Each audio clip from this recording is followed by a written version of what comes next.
17 करोड़ की आबादी वाले मुल्क बांग्लादेश में आज आम चुनाव हो रहे हैं। एक तरफ शेख हसीना रिकॉर्ड चौथी बार सत्ता में आने का दमखम लगा दिया है, वहीं मुख्य विपक्षी पार्टी बांग्लादेश नेशनलिस्ट पार्टी ने बायकॉट का बुगल बजा रखा है। इस बीच हिंसा से जूझ रहे बांग्लादेश के इन चुनावों पर दुनिया भर की नजरें टिकी हुई है। भारत और चीन ही नहीं बल्कि रूस से लेकर अमेरिका तक की दिलचस्पी बांग्लादेश के चुनाव में बनी हुई है।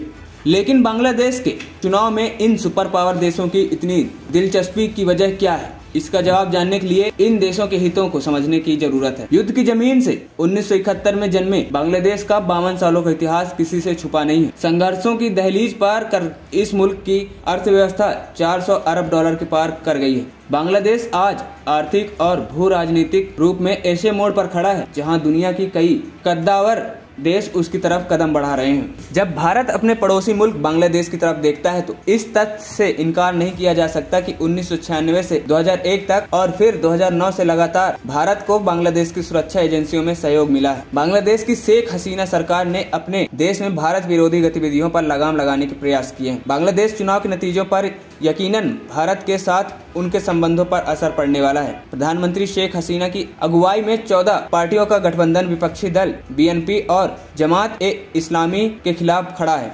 इसे एक तरह से विचारों की जंग कहा जा सकता है। बांग्लादेश की शेख हसीना सरकार को लंबे समय से भारत का समर्थन मिल रहा है। इसकी वजह है कि शेख हसीना की अवामी लीग सरकार देश में चरमपंथी और कट्टरपंथी तत्वों पर लगाम लगाने में काफी हद तक कामयाब रही है। कहा जा रहा है कि अगर विपक्षी पार्टियां, विशेष रूप से इस्लामिक पार्टियां सत्ता में आती हैं तो बांग्लादेश में अराजकता फैल सकती है और इसका भारत के हितों पर भी असर पड़ सकता है। यही वजह है भारत चाहता है कि अवामी लीग में एक बार फिर चुनाव जीतकर सत्ता में वापस करे। भारत और बांग्लादेश सिर्फ पड़ोसी मुल्क नहीं बल्कि गहरे पार्टनर्स भी हैं। शेख हसीना जब 2022 में भारत दौरे पर आई थी, उन्होंने कहा था कि हमें नहीं भूलना चाहिए कि भारत ने हमारी आजादी में कितना बड़ा योगदान दिया है। वह इससे पहले ही भारत को बांग्लादेश का टेस्टेड फ्रेंड, परखा हुआ दोस्त बता चुकी है। भारत भी अपने पूर्वोत्तर राज्यों की सुरक्षा संबंधी हितों के लिए बांग्लादेश पर भरोसा करता है। यह वजह भी है कि भारत ने पूर्वोत्तर राज्यों में हिंसा और घुसपैठ करने वाले जिहादी संगठनों पर बांग्लादेश समय समय पर चाबुक चलाता रहता है। ऐसे में कह सकते हैं कि भारत और बांग्लादेश के हित में एक दूसरे से जुड़े हुए हैं। एक तरफ जहां पूर्वोत्तर के राज्यों की सुरक्षा और जिहादी संगठनों पर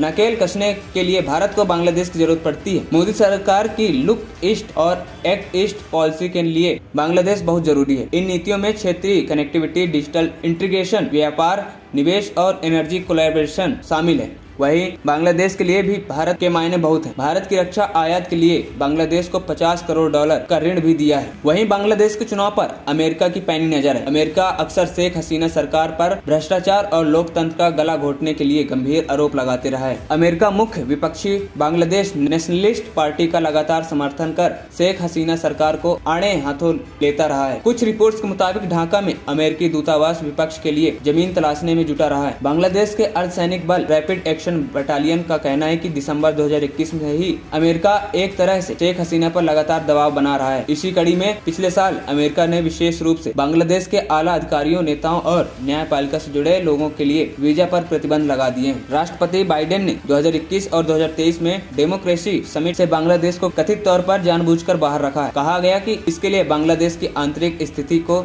जिम्मेदार ठहराया गया है। वहीं चीन ने हाल के सालों में बांग्लादेश के साथ बेहद करीबी रिश्ते बनाए हैं। इन संबंधों की बदौलत बांग्लादेश को ऐसे समय में पद्मा ब्रिज के लिए कर्ज मिला जब world bank, Asian development bank और इस्लामिक डेवलपमेंट बैंक ने अपने हाथ पीछे खींच लिए थे।